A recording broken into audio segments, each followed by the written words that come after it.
2.7. This bulletin is live from our studio here at Adisawe Kanda in Accra, and also live around the world on 3news.com. And as you would know, over the weekend, the New Patriotic Party went to the polls to elect their regional executives. Beyond that, what is the next step for the New Patriotic Party, which is in opposition at the moment? They have been making claims and alluding to the fact that they are going to prepare, ensure that they build their ranks stronger and win power in 2028. What are the chances that that is possible? And what are the efforts the current winners in the party are likely to ensure that they get the rank and file of the party to unify their front to contest against the NDC in 2028? We have details of that particular story in a moment because the flag bearer of the party, Dr. Mahmoud Bawumia, has been speaking. And beyond that, we also want to find out who are the new faces that are going to lead the party into the next elections. My name is Martin Esedudate. Let's settle for the details of our stories now. We're starting heavy from the political front, and beginning today, all New Patriotic Party leadership aspirants can pick nomination forms for their national executive elections. This is coming on the back of the just ended regional elections, which happened over the weekend. Prospective aspirants are expected to pick nomination forms from today to Saturday, the 22nd of August. The party last week outlined a new timetable for the election, which is scheduled for the 3rd of October 2026. The party says all of this is coming together to unite the party and prepare the grounds for victory in 2028. And the flag bearer of the party, Dr. Mahmoud Bawumia, has been engaging some of the leadership of the party. Let's listen exactly to what Dr. Mahmoud Bawumia has been saying. Then we'll subject the main issues to some analysis.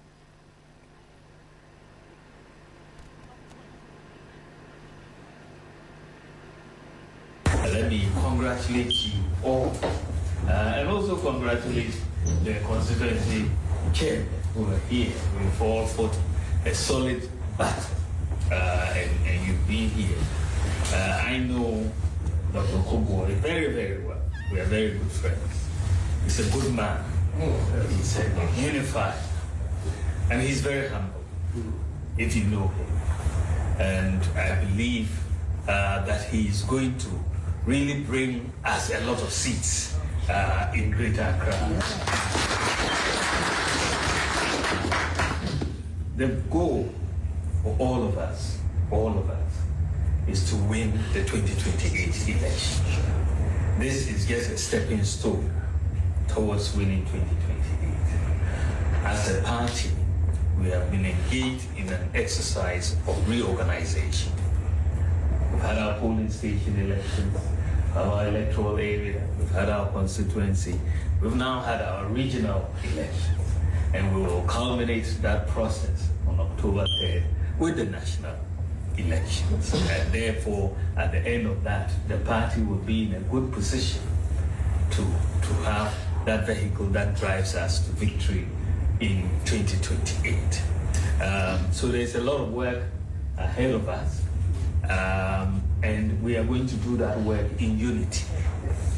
If we are united, I'm telling you, we will win 2028.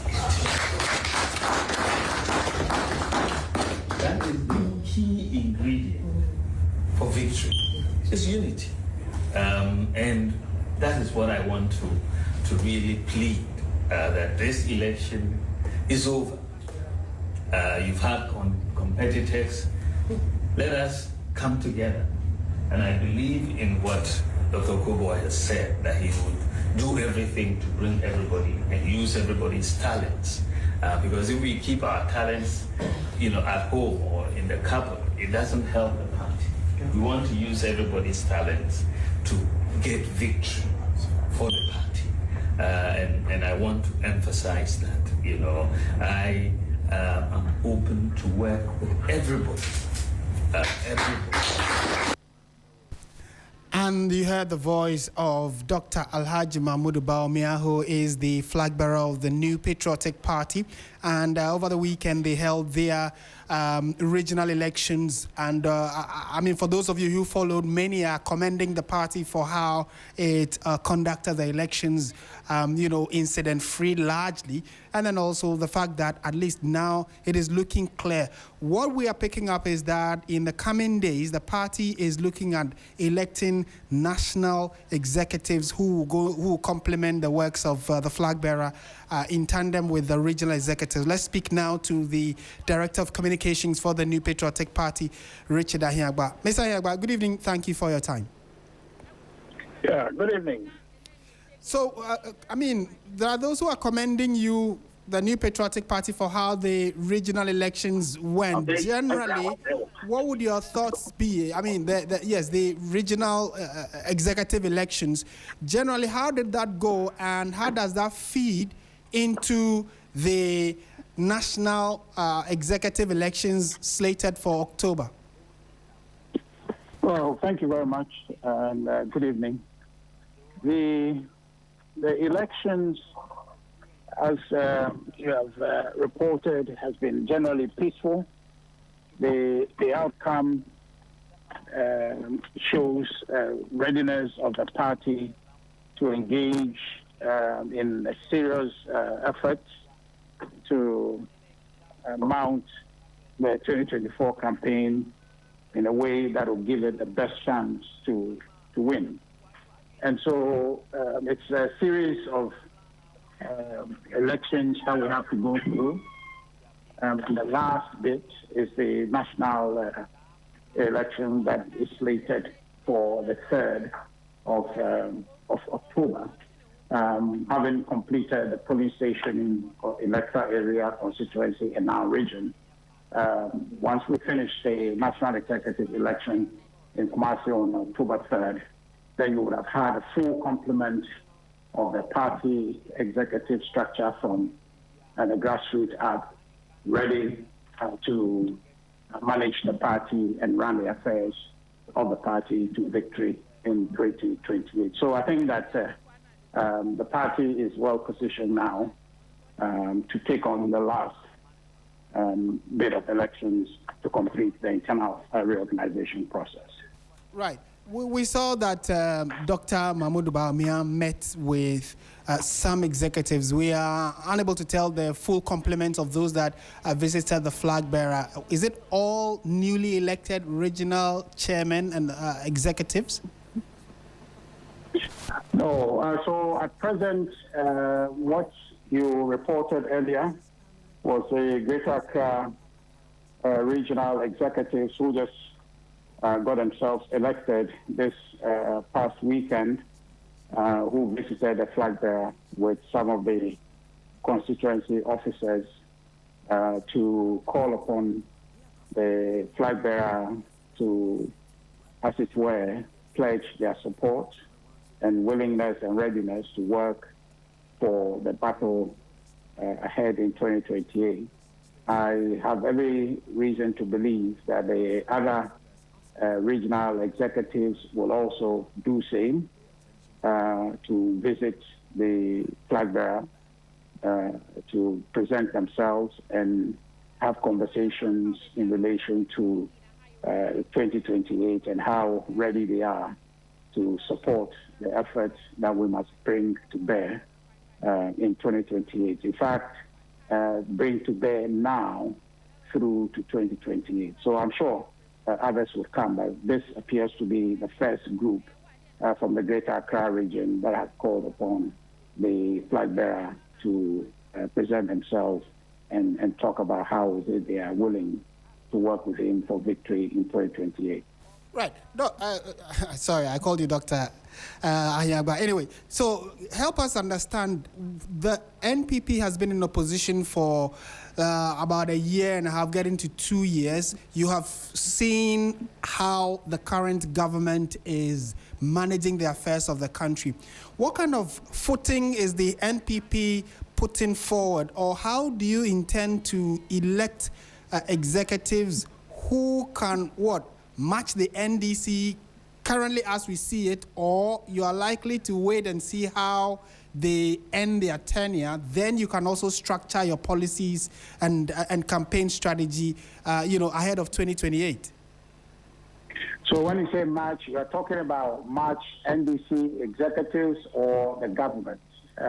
Is that what you're talking about? Executives, yes. The NDC executive, party executive? Yes. Where you are talking about Chamasedu Ketia, exactly. Fifi Kwete and the rest. That is if they retain their seats. No, well, there's not so much. There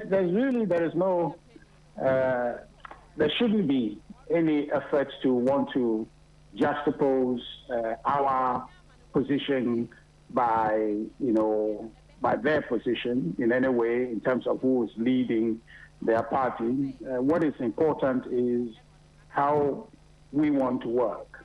And there's nothing scientific. If there is, I don't know the extent to which that is dramatic in terms of the outcome a political party seeks. But the point is that politics, and in actual fact, in a democracy, politics is about aligning with people's interests. And the interests of the people of Ghana is to have a certain development trajectory that gives them the best opportunity to succeed and to be able to have meaningful living in their own country. And so doing that has nothing to do with who is the NDC's chairman or general secretary. That is just for the optics. If anybody wants to do that assessment, it has no bearing on the ground as to whether people vote for you or not. You can do the analysis. My brother Fifi Kwete and General Sedun Ketia, they didn't do much in terms of strategy that you can talk about, and for them to show you this, what we did in any dramatic way to change the look and feel of the 2024 election. What you want is to have a party that understands what it's about. And now we have come to that point where it's dawning on us that our victory cannot come if we don't focus on our party at the constituencies that supervises the polling stations. Because this whole thing is about people's interests and their futures. And if you go down to the polling stations and the communities where people live, they have a certain objective, which is to have life go in a certain way for them. So as a political party, you go there and engage them, align with their interests, and show them how it is that Dr. Mahmoud Bawumia's vision, the NPP vision, can solve that. And that is a conversation that must start now and continue all the way till election day, December 7th. And if you do that, it doesn't matter what the opposition is gotten, which is now the NDC in government. What they are doing, we're going to be able to tell the people it is not cutting it. And I just came back from the country. I was up north. I went through all the 5 northern regions, engaged with party people, engaged with everyday people. And you can get a full sense on the ground that everything the NDC is doing in Accra, giving themselves accolades and writing headlines, which often are sponsored, you realize that it is not reflecting on the ground. Take them issue by issue. Right. Take inflation. You go down to the ground, people don't see what it means because it doesn't cut through for them to be able to get any relief. You take their GDP, they are talking, people don't see the impact of that production, whatever it is they are measuring, does not reflect in people's lives because they live where they live and they see that things are getting worse. Cost is going up for them when the government says inflation is going down. That reality check is on the ground. So if, as a political party, we organize ourselves properly and we engage where we must engage, which is in the polling stations, in the constituencies, not in Accra, we will be able to get our message to go down. I made an example this afternoon of the YEA gentleman who is about saying that they have implemented everything in their youth manifesto. When I heard it, I said, well, these guys must not have anything in the manifesto, because if they had anything in the manifesto, I don't see anybody whose life they have changed. Okay. And when they said that, I was in the country. So I asked young people, I asked the youth organizers of our party, I said, look, how many people in your community benefited from whatever manifesto promise is talking about. He said, I have no idea what he's talking about. So it is in Accra, on your big platforms, that they will sit and say these things, but on the level of people's livelihoods, those impacts that is expected are not seen. Of course, the big one, 2024 economy, where is it? Where is it? You understand? Yes, it's still early days yet, and we look forward to the national elections for the party, and definitely we'll be engaging you some more in the coming days. Thank you for speaking to us. Absolutely. Thank you much. And Richard Ahiagba is the Director of Communications for the New Patriotic Party, helping us understand what the assessment of the weekend's exercise was, which is the regional elections of the party as they prepare for the national elections, the national executive elections of the New Patriotic Party. And you know that they have opened nominations for people to pick forms. Those who are interested in the various national slots, they can start from today. Nomination forms will end, or picking of forms will end on Saturday, the 22nd of August, which is just the coming Saturday. So if you're interested in any of the national positions of the party, this is the best time to do that. And we are told the elections will be on the 3rd of October, which is about 3 weeks after they close the nominations. So let's go to the Ashanti region, which is the biggest hub in terms of electoral activities for the New Patriotic Party. Ibrahim Abubakar is our man on the ground. He's joined us for a quick chat. Ibrahim, thank you for your time. Good evening. Good evening, Martin. Ahead of the regional elections, we have seen that there have been changes, particularly for the Ashanti region, which we know how important it is to the party. Many did not know that the incarceration of Chairman Wontumi was going to change the course of things. From your reading on the ground, Ibrahim, are you able to tell whether or not the absence of Wontumi has changed the perception, the perspective, the thoughts of the NPP folk in the region? Well, Martin, it could be mixed, but then for the new executives that are coming on board, especially the new regional chairman, he is a known figure because, mind you, 4 years ago he contested Chairman Wontumi fiercely. He lost marginally, and for that matter, he ensured that since then, he has been touching base with the grassroots, and he had gained that popularity. In fact, 3-4 months back, he was still in a comfortable lead. If even you ask party supporters, sympathizers, they could confidently tell you that Odenu Kwabenya is likely to win. But then just 2 months back, then we started seeing a new entrant, that's Kokofu, who was gaining a lot of momentum because of apparently the people backing him. He had a lot of the members of parliament backing him, the likes of Che Mensa backing him, and there were also conversations around him that he is the choice of Dr. Mahmoud Baumia, and for that matter, that gave him that strength. But there were others who still knew that it was a dandu for Coca, and there are a lot of others as well. So if you look at those who had won, most of them were people who were aligned with Coca. If you look at the General Secretary, Paul Yando was in the camp of Chairman Wontumi and also Kokofu, but then the one who won, who was the former organizer, Dr. Francis Adumako, was aligned with the chairman. You look at the communications officer, the same thing, and almost, if you look at all the 11 positions, I can tell you at least 9 of them were people who were aligned with Odenu Kwabenya, that's the new chairman. Then we had only at least 2 who were aligned with Chairman Wontumi and the people they were supporting. So that even brought a lot of division. But then after the election, because on Saturday, the message throughout was how the party can forge ahead to be united after Saturday because of the division. And for that matter, almost all the party leadership that came on kept on talking about unity, unity, unity. And that is what I would say we are witnessing, because immediately after Saturday, Sunday, we saw the executives visiting those who have lost. They went to Dr. Kokofu, they went to others, and also today they all came together and decided they will be working towards victory 2028, because they said the minute they allow division to set in, then the fight will be very, very hard. The battle will be difficult for them going into 2028. In fact, and today the new chairman even outlined some of his policies. He met with the Council of Elders, the patrons of the party, and he pleaded with them to help him succeed.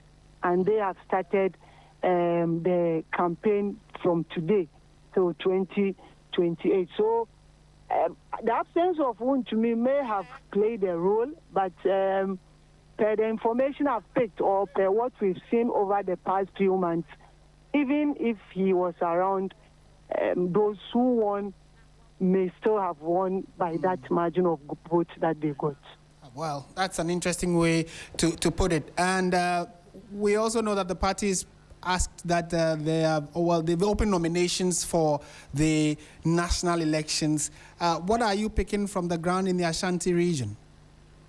Well, in the Ashanti region, we know that Samuel Pine is going for the national position. In fact, even the Dr. Kokofu, who lost Saturday's election, the initial conversation that came was that he was also going for a national position, that's the secretary, before coming back. But then there are others who would have to withdraw. I have seen 1-2 people who initially decided they will go for a national position, but because they've realized some of their bosses have gone for those positions, they have decided to step back and offer them those support. But for Ashanti region, one thing I've observed is that they are trying to go into the national election with a common purpose, with that of unity, that whoever is from Ashanti region will get the endorsement of those here, so that they will also be able to occupy most of the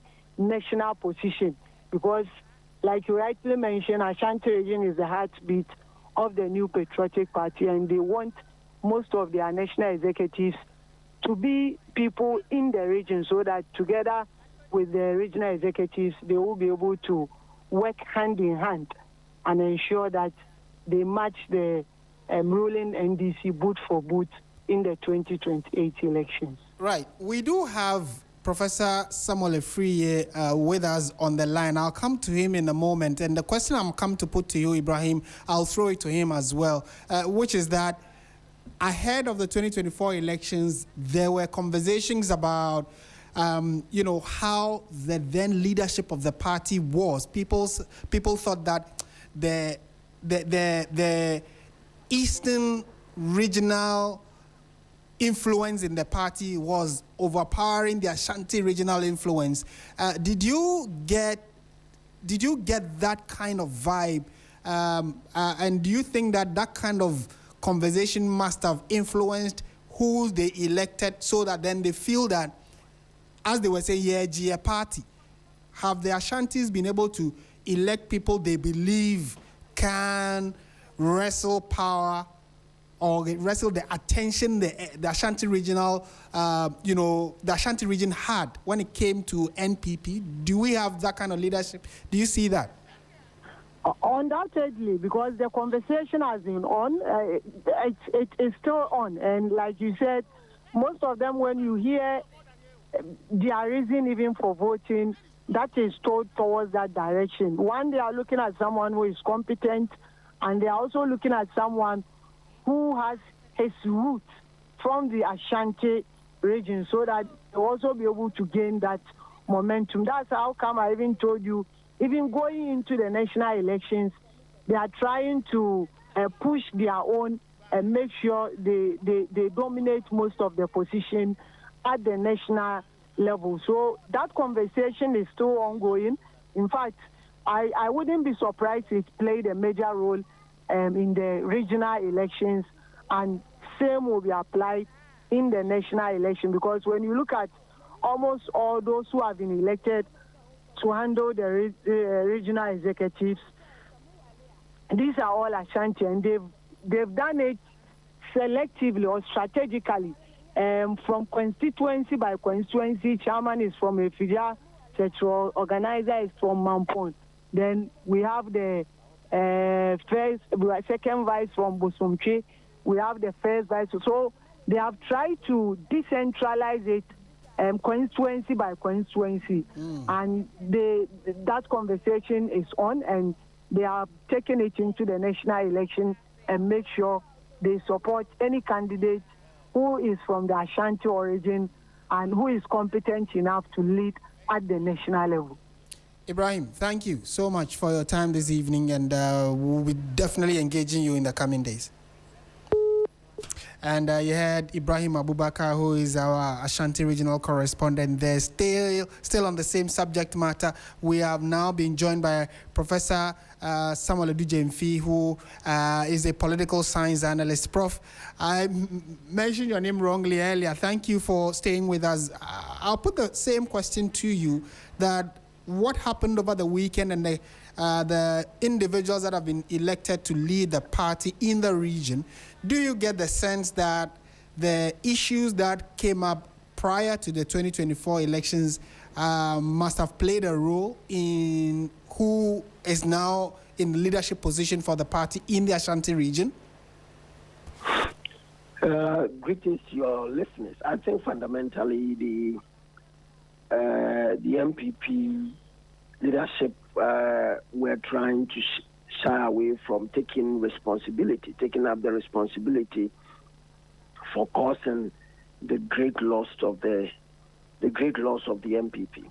They rather decided to, if you like, blame others and other conditions instead of looking within to understand that the NPP could not continue on a certain new tangent which was problematic to its history or its existing practices or traditions.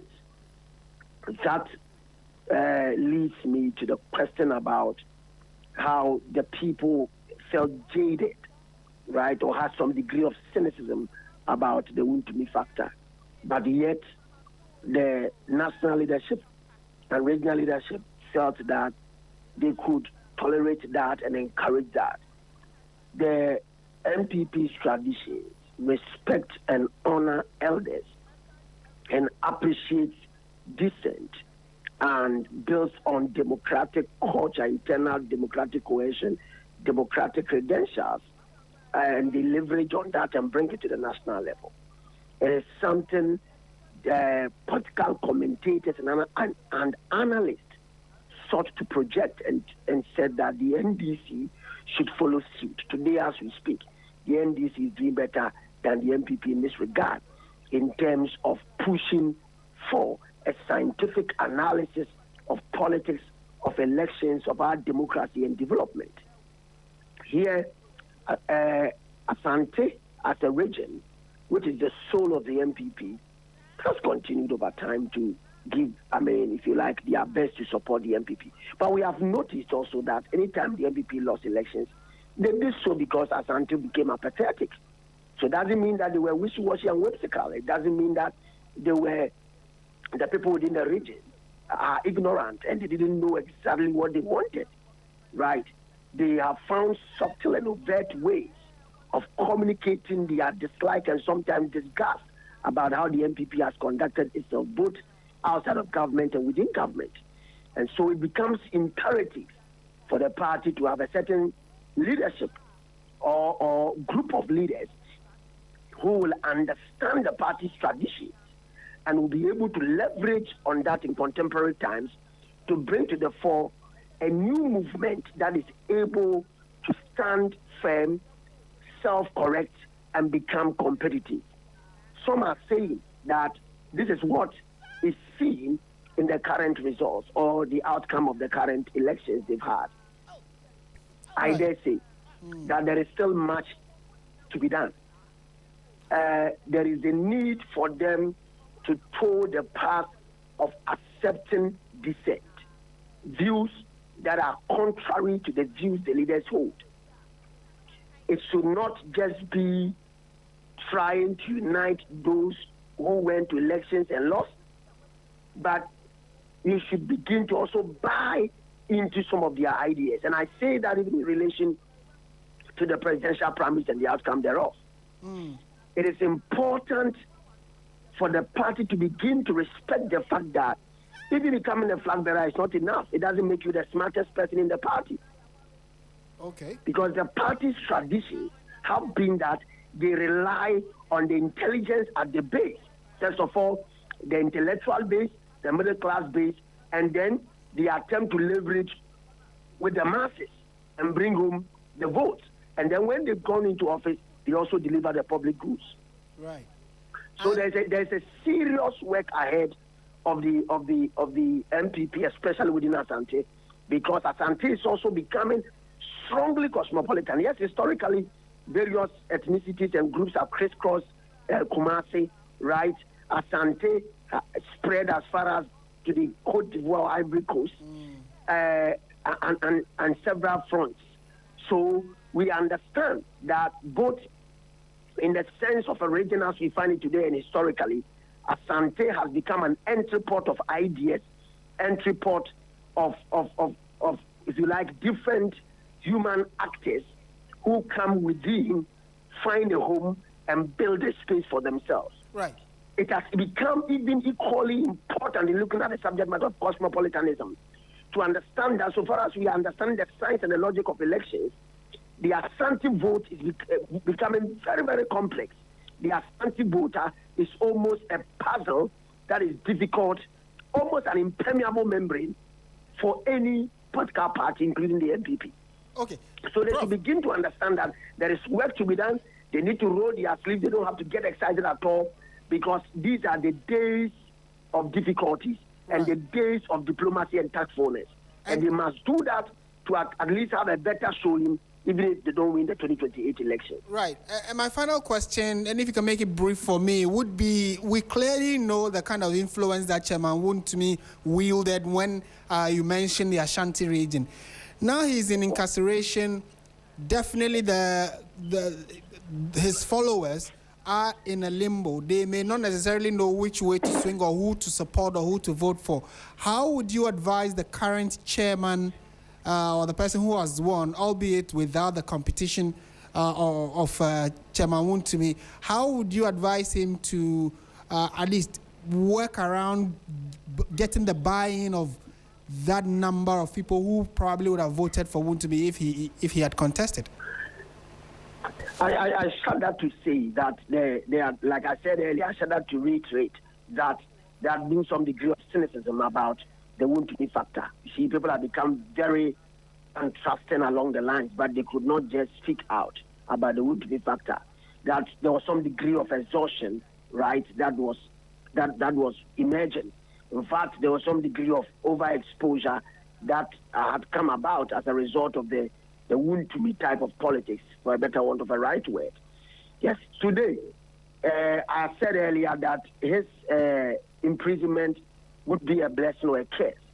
It is important for the new leader of the party, chairman of the party within the region, to be able to unite his ranks. He would be able to do so by overlooking individuals such persons supported and see them, first of all, as members of the NPP who have votes to offer in the future and have some followership. Because even politics is about numbers. So we should appreciate that and be able to bring everyone together and not overlook one group or one clique because of their individual dislike for their persona or charisma. It is important for them to embrace each and everyone within the party in the region and make sure that they roll their sleeves. They should not pay attention to, if you like, differentiating one to belong to Wontumi or one to belong to Coca or another to belong to this group.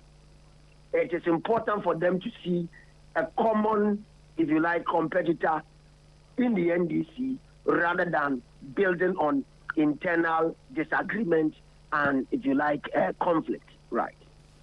Thank you so much for speaking to us this evening. And I heard Professor Samuel Edujemfi, who is a political analyst, helping us better appreciate what happened over the weekend in the New Patriotic Party, specifically looking at the region of Ashanti, which, according to the professor, has become quite cosmopolitan, considering the fact that it's Ghana's second largest regional capital. And from the look of things, a lot more people from diverse backgrounds are settling in there, and that is likely to dilute the concentration of the New Patriotic Party there. But how can that influence the party going into the 2028 elections? Your comments are welcome on our social media pages. We're streaming this bulletin, so go on to Facebook and on YouTube. You can join us with your comments and thoughts on this. We're staying in the Ashanti region, though. This time around, we're talking to the tanker drivers because they have declared a strike. Now, members of the Ghana National Petroleum Tanker Drivers Union have declared a 3-day sit-down strike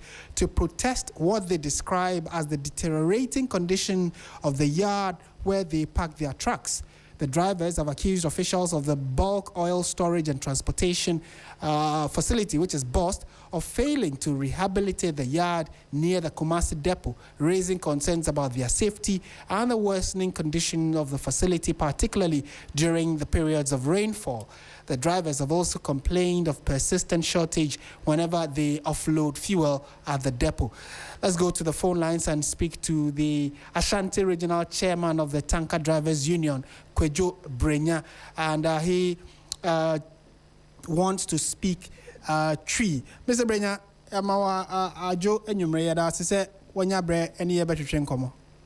But you also that was charity for any or right now, ya to say mo declare 3-day strike. Dienti amo yesa ni se baby amo park trucks no mo se ho nya kra na enkanka nso to dia nyasem kuma mfia hinnie se mo anya sa problem yi.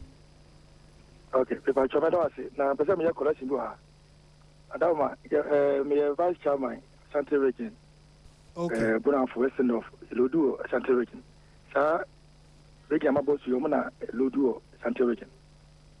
Na yo how be 9 the kind inside boss your boss for na twene ma ne ba ha e na ma be yi agu boss kuma se kasi na yesu a ye lodi no so ye lodi Ashanti region bona for western north yesu dey supply no na boss for no ba emze na your meters bi atwam dada abanada no ehun se bitana ye mre into be sana ye abi mu amana akore ni nse bi a yelodu ede etekasa or yam yet lodu ede 150 cars. Okay. Let's say see you load so and the casa or yam yet may be a 150 cars. There's or bedlam na akore ni mu amada puno aye kese. It is abanada no meters new meters ebe ye inside ho nfimi no atwam nie.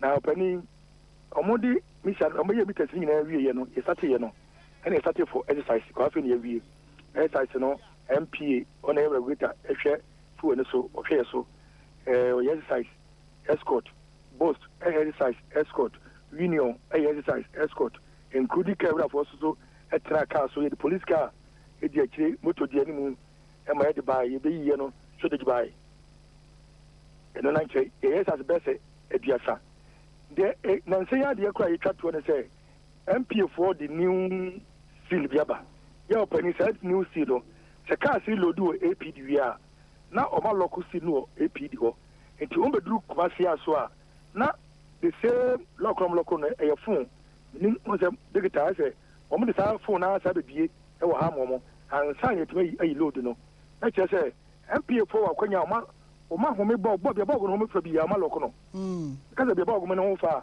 esoro yo ba bia o mo de adia besi ya wutumi nya ka no hwe o mo ngasa ya we e na o de sa si na toso opani nyina chire ba na asa be shorty ni ya de abeli yi ni ya ka wura fo e chie tum ya ka wura fo ntua salary mai the camera for a cars.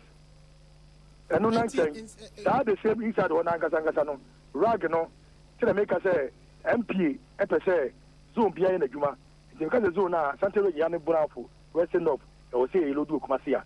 It's the Bia, I will say, it's me, a one more. Ras, new, almost be new, a old, and almost a pajama, Amanaka, net, contain a panema, at my loading more.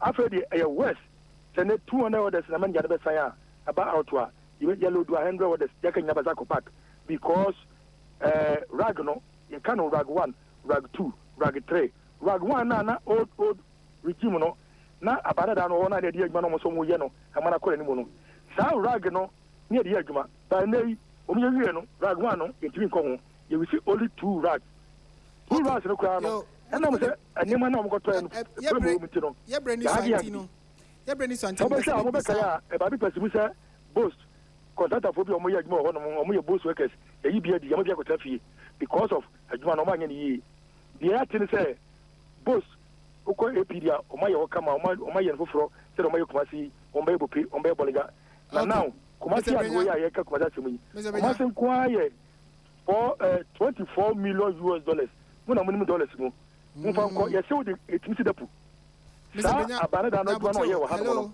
yeah hello Mr. Benya wait me ntwa no ba ye brain ntin be se me bisa asemfo we na me bisa se nti muni mpenimfo aka ho asem na mo kan ya na se mo atwe o ma adwen akosi sa problems ya wa bobo su so thank you my problem ni na mo problem no ye be 9 de odi kan bo ba ko se be eti eti pa ka esi kwa ho e ma ta bi tebom e ma pato liki ya nyame nkwa kazi je beto ato ase o ma ni na ya safety reason eni kwa se tanka pa kwa ho ni fuel e di petrol both to for ma sa ase da ho no won sa ase na asene so a nka yai ni elodi ni omo ma lodu bus be nyina be kwa asene so omo nya asene no e nyina ka mu bi ntina ma ye see ye sit down strike na so no pana start here no mpanifo sebe ni se Ghana mpanifo etie ye omo tie asem ama elete bus ama elete ashe ye bo se next month ye ni ma na na e bo so nyina no be se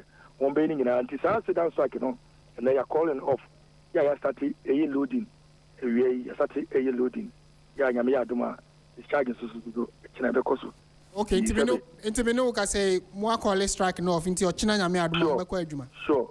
Let the crime send be am say mo media house nya bebe. No ka say we am send am na so afwe. Na so ya dance ni amaye. Say next month champagne for ni a share salad no. Ya mo a na mo kro mo so maboa ya. No cry. Ya dance for a ye be sa aba. Yo, Mr. Benya Yedasi Bebre. Right, and you had kwabenya, who is the vice chair for Ashanti, and I think he added about 2 other regions where he is the vice chair for the Tanker Drivers Union. And from all indications, they had major concerns. They've raised it with the management, and he's just at the tail end of his submission, just given or told us that they have held a meeting. They've been given an assurance that by end of next month, the key concerns they raised will be addressed. So if you are concerned about not getting fuel as a result of this strike, well, you can lay those fears aside because the strike has been called off. But the meeting he talked about, joining me in studio now is Wisdom Safo, who has chanced upon the letter that Mr. Benya talked about, which he says he'll be sharing with us. We have a copy. Wisdom, thank you for joining us. So what is contained in that? Just a few minutes ago, we received a letter from BOST with the letterhead of BOST on it, and the heading of the letter was outcome of engagement between BOST Energies Limited Company and Ghana National Petroleum Tankers Drivers Union. We had Mr. Benya making reference to this release. So let me just quickly run through. So it reads, following an engagement between BOST Energies Limited Company and the National Executive of the Ghana National Petroleum Tankers Drivers Union on August 17, 2026, the parties agreed to undertake the underlisted actions to resolve outstanding challenges. Number 1, the union executives in Kumasi are to coordinate and execute the resurfacing of the AG car park in Kumasi effective immediately. Number 2, a contractor has been dispatched to Kumasi to attend to the hanging loading arm effective immediately. And number 3, parties to engage the National Petroleum Authority, NPA, on the meter-to-meter error margin in September 2026 and report on the outcome thereof. You remember this was their main concern. We have gone through that already. Then number 4, contracts concerning the construction of a new car park in Kumasi has been awarded, and updates will be provided in due course. Signed by Solomon Bentum. He's the GM Terminal and Transmission, as well as the National Chairman of the Union, George Nyanu, and Sunday Alabi as well. This is the detail of the release. Of the release, all right. Yeah. So, Wisdom, thank you very much for that quick update regarding the strike which had been declared by members of the Bus Tanker Drivers Association. So that strike has been called off. That's the latest regarding it. And so you need not worry about the potential shortage, which was the concern for many users. This is 3FM 92.7. You're listening to Hot Edition. Big stories we've brought to you this evening include the fact that the NPP has opened nominations for their national executive positions. So that actually takes effect from today up until Saturday the 22nd, where they will close nominations. And then also on the 3rd of October, that is when national elections will be held to select who becomes the key group of executives that Dr. Bawumia will be working with going into the 2028 elections. He also had the update from the Tanker Drivers Association in the Ashanti region. They've called off a strike which started earlier today. In fact, it started about 2-3 days ago. The threat, it took effect, but there was a meeting held, and we are told a moment ago that that meeting concluded positively. So the concerns raised by the drivers will be addressed, hopefully by end of next month. And our next story that we have for you this evening has to do with, other big developments in the country, staying on issues about fuel, because information we are picking indicate that petrol prices were expected to fall by some 5%, while diesel prices were estimated to go up by 2% at the local pumps from the 16th of August, which was yesterday. The expected increase has been attributed largely to the depreciation of the cedi, which rose the cost of importing petroleum products. So far, only Star Oil has adjusted its diesel prices, while other oil marketing companies have yet to announce any changes. The development could put additional pressure on transport operators and businesses that rely heavily on diesel, particularly if the cedi continues to weaken against the major trading currencies. You're listening to 3FM 92.7. This is Hot Edition. It is live from our studio here at Adisawe Kanda in Accra. And we are shifting our attention to some other stories we have for you this evening. Hundreds of residents from kwabenya-brekusu, Ajamenti and Kitase have taken to the streets to demand the rehabilitation and completion of the kwabenya-brekusu Kitase road. The protesters say that the deplorable state of the road has disrupted movement, affected businesses, and exposed residents to excessive dust.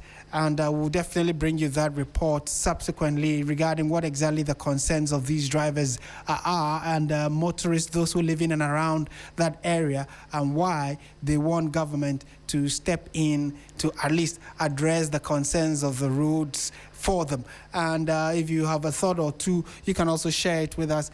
We'll be happy to let the rest of the world know about any major issues that you may have. And this is, let's stay on the subject of the fuel and engage Derek Hatche, who is he's an energy analyst with the Institute of Energy Studies. Mr. Hatche, good evening. Thank you for your time. Good evening. Thanks for the opportunity.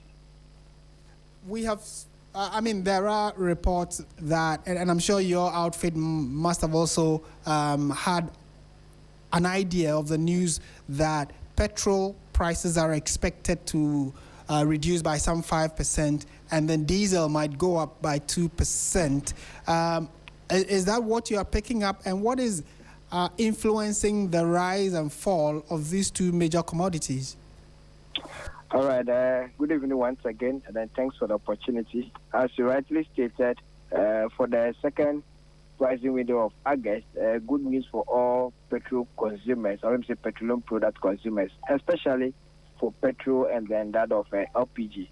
Because for the second pricing window of August, we will be experiencing some reduction in terms of prices at the pumps for petrol, and then that for LPG as well.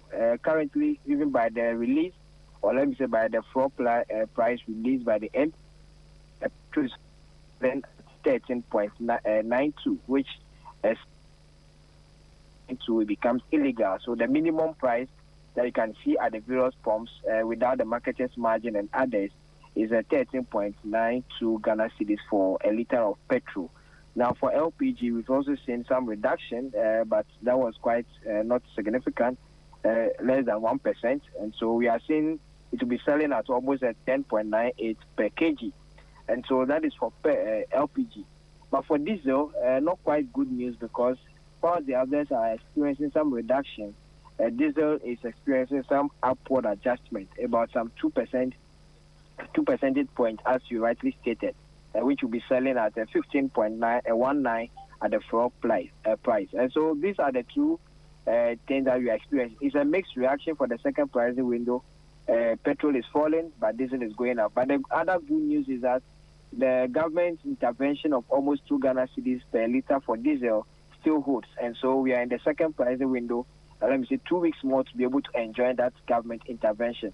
And so even though there is an increment at the various pumps, or let me say for diesel, we are not seeing the full-fledged of it because the government intervention still exists. Now, the causes, as you rightly asked for, the first one is what we always talk about, which is the international market price. We do not have any control over it. If you go to the international market, you've seen that for that of diesel, the price has gone up, and then for that of petrol too, the price has come down. Now, the other factor that we also experienced for the second pricing window was that the exchange rate has not been that stabilized. We've seen some depreciation of the cedi. Until last week, when you saw some appreciation of the cedi, the last 2 weeks you saw it increasing, and so there was a quite, depreciation of the cedi. If this appreciation that we've seen for the last week to this week continues, then it means that for the first pricing window of September, we are likely to see more reductions at the various pumps. Well, we can only keep our fingers crossed and see how it goes. Derek, thank you so much for your time this evening. Thank you, too. And Derek Hatcher is an energy analyst with the Institute of Energy Studies. This is 3FM 92.7. You're listening to Hot Edition. Time now, though, for the latest in the world of sports.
Hello, good evening, and welcome to the sports segment here on Hot Edition on TFM 92.7. My name is Oreku Pofo. I'll be starting off from the Women's AFCON, which just ended over the weekend, where we saw Cameroon, for the first time in their history, win the competition after completely dominating Malawi in the final. My colleague Akusia J puts together this wrap of the tournament.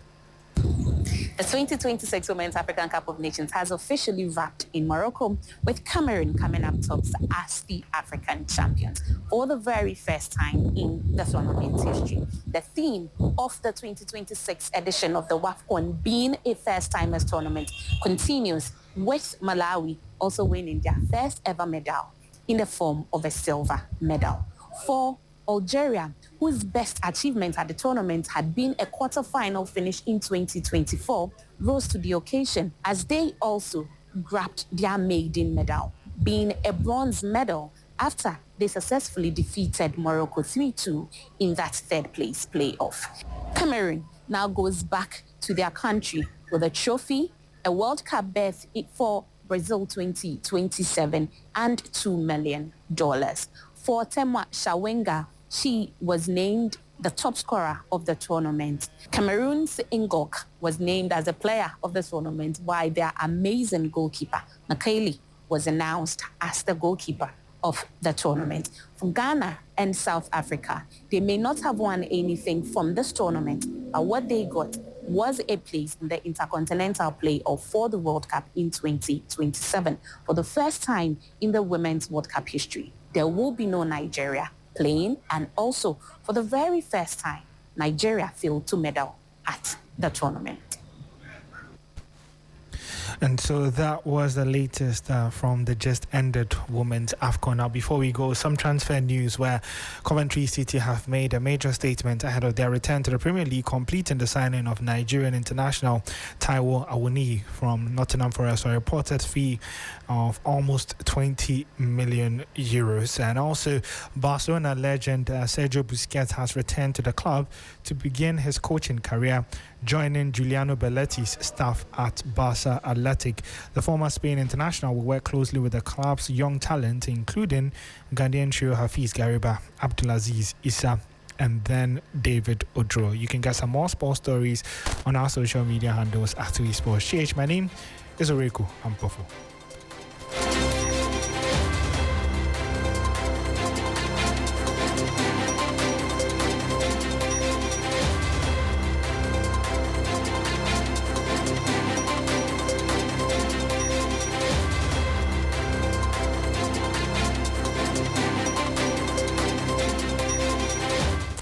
And that's how we bring Hot Edition to an end. Thank you so much for listening. My name is Martin Esiedudate. Have a pleasant evening.